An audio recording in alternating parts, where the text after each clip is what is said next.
फैजाबाद जिले की एक रात की बात है। वहाँ के घाट रेलवे स्टेशन में कई सारे ऑटो ड्राइवर खड़े थे। सभी ड्राइवर सवारी आते ही एक एक करके उन्हें बैठाते और चले जाते थे। जैसे ही रात ज्यादा होने लगी, ज्यादातर ड्राइवर अपने घर को चले गए। उसी रात दुर्गेश ऑटो ड्राइवर भी घाट रेलवे स्टेशन पर ही था। वो भी दूसरे ड्राइवरों की तरह घर जाने ही वाला था। तभी उसे याद आया कि एक पैसेंजर ट्रेन और आने वाली है। तभी उसने सोचा कि कुछ देर और इंतजार कर लेता हूँ, घर जाने से पहले थोड़ी बहुत और कमाई हो जाएगी।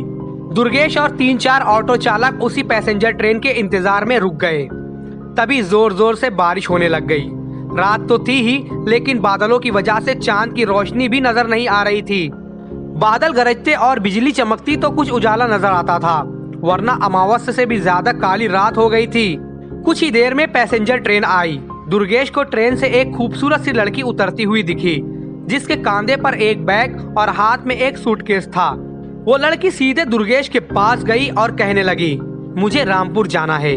दुर्गेश ने कहा कि अभी बहुत रात हो रही है, इसलिए 700 रुपये किराया लगेगा। अगर आप सुबह जाएंगे तो मैं 200 रुपये में ही छोड़ दूंगा। लड़की ने जवाब दिया, मुझे अभी जाना है, आप ले चलिए, मैं पैसे दे दूंगी।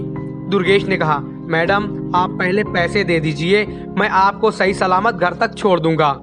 लड़की बोली, अभी मेरे पास सिर्फ 300 रुपए हैं, आप ये रख लीजिए, घर पहुंचते ही मैं आपके बचे हुए 400 रुपए दे दूंगी। इतना सुनते ही दुर्गेश ने कहा, ठीक है मैडम, आप ऑटो में बैठ जाइए। कुछ ही देर में दुर्गेश ने उस लड़की को उसके घर पर पहुंचा दिया।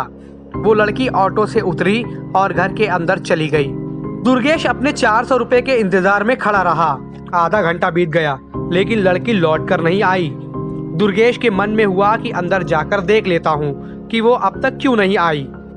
उसने घर की घंटी बजाई और जोर जोर से दरवाजा पीटने लगा। तभी एक बुढ़िया ने घर का दरवाजा खोला।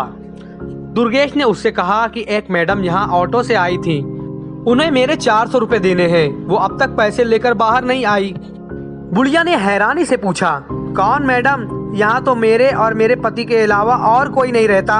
हाँ, मेरी बेटी पहले रहती थी, लेकिन वो 5 सालों से यहाँ नहीं रह रही है। दुर्गेश बोलने लगा, क्यों, अब वो कहाँ रहती हैं? मैंने शायद आपकी ही बेटी को यहाँ तक छोड़ा है, आप एक बार अच्छी से देख लीजिए ना। बातों ही बातों में दुर्गेश की नज़र सामने दीवार पर गई। वहाँ उसी लड़की की तस्वीर लगी हुई थी, जिसे वो ऑटो में बैठकर लाया था। दुर्गेश ने बुढ़िया से पूछा, वो दीवार पर जिसकी तस्वीर लगी है, वो आपकी बेटी है? बुढ़िया ने जवाब दिया, हाँ हाँ, वो मेरी ही बेटी है। क्यों, क्या हुआ? तुम ऐसा क्यों पूछ रहे हो? हाँ में जवाब सुनते ही दुर्गेश बोल पड़ा, माताजी, मैंने कहा था ना कि मैंने आपकी बेटी को ही घर लाया हूँ, यही मेरे साथ ऑटो में बैठकर आई थी। अब आप जल्दी से मेरे पैसे दे दीजिए, देखिए सुबह भी हो गई है, मैं कब से यहीं खड़ा हूँ। बुढ़िया ने दुखी मन से कहा, बेटा ऐसा नहीं हो सकता। हाँ, ये मेरी बेटी है, लेकिन 5 साल पहले ये ट्रेन के नीचे आकर मर चुकी है, इसे तुम कैसे घर ला सकते हो? ये सुनते ही दुर्गेश के तो होश उड़ गए। वो तेजी से वहाँ से भागा। जैसे ही वो ऑटो के पास पहुंचा तो देखा कि उसकी सीट में 400 रुपए रखे हुए थे। उसने वो पैसे भगवान के सामने रखे और मंत्र का जाप करते हुए आगे की ओर बढ़ गया। उसके मन में यही बात थी कि आज तो सवारी बैठाने और पैसेंजर ट्रेन के लालच में मेरी जान जाते जाते बची है। उस दिन से दुर्गेश ने रात को ऑटो चलाना ही बंद कर दिया। वो सिर्फ दिन के समय ही सवारी लाता, वो ले जाता और रात को घर में आराम करता। तो दोस्तों, ये थी आज की हॉरर स्टोरी। आपको ये स्टोरी कैसी लगी कमेंट जरूर करें और वीडियो को लाइक कर दें और प्लीज चैनल को सब्सक्राइब जरूर करें।